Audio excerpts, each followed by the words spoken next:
Hey everyone, Nick Grillo, Grillo's Garage, and today we're going to talk about spring cleaning, and in particular, deep wheel cleaning, and when you should do it, and how you can prevent needing to take your wheels off every time. Now behind me, I've got a 1994 325 IS. It's got all sorts of bells and whistles and wings and body kits, and this is owned by our shop tech, Carter. He loves his car to death. I love how much he loves it. The one thing we always argue about is why he doesn't clean his dang wheels. So now I've got a pretty big task ahead of me to clean those wheels up, and I'm going to show you every step of the process and show you how much I can improve the look of this bright orange car with dirty black wheels. So first and foremost, we're going to use a wheel cleaner to break down the embedded brake dust, and because Carter hasn't spent much time in his barrels, it's best to take these wheels off and do it in one go. That way, it may be a little bit more work to remove those wheels, but you actually end up saving product and can get a more thorough cleaning by having access to all the nooks and crannies without having to work around a brake rotor. So we're going to use our USAG magnesium impact wrench combined with our nylon sheathed protective sockets, pull these wheels off really quickly, and I'm going to do them one at a time and just work my way around the car and retorque them at the end of the process. I'm going to use a wheel cleaning tool, and because these wheels are so dirty, I'm going to use iron and fallout remover just so I don't have to use an excessive amount of heavy-duty wheel cleaner in this process. I'm going to stand the wheel up on its side and start with the barrels first so the chemical has the most amount of time to dwell and work there, and it will reduce my agitation need on the back end, and then spin it around and hit the face in spots that I missed by applying from the back first. Once I let that chemical do its job, I'm going to wait about 3.5 to 5 minutes because we've got cool weather conditions here. Then I'm going to agitate with some of our wheel tools. Because I'm not working around the brakes, I have a lot more flexibility with the items that I choose, and I'm going to agitate and clean off and then rinse this wheel.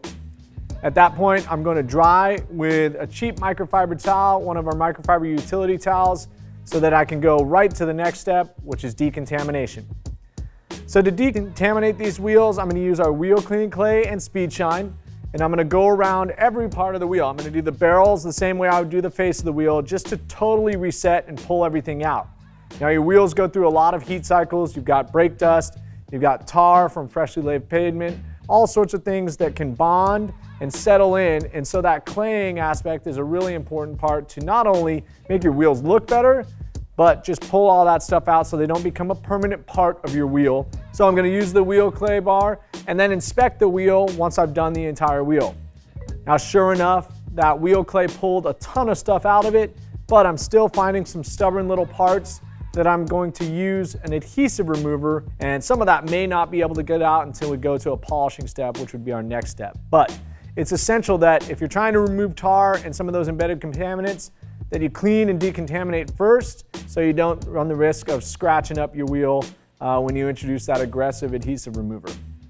Once I'm sure that the wheels are totally clean, I'm going to take this opportunity to either A, jump straight to a protective step if my wheels are in good shape, unlike these BMW wheels, or use a metal polish or maybe an all-in-one product or even a straight abrasive to remedy some of the scratches or doling or neglect that has built up over time on these wheels. I usually go with one-step sealant. If I'm finding that A, my pad's not turning black, I know I'm working with a clear-coated wheel, that I can continue to use that one-step sealant.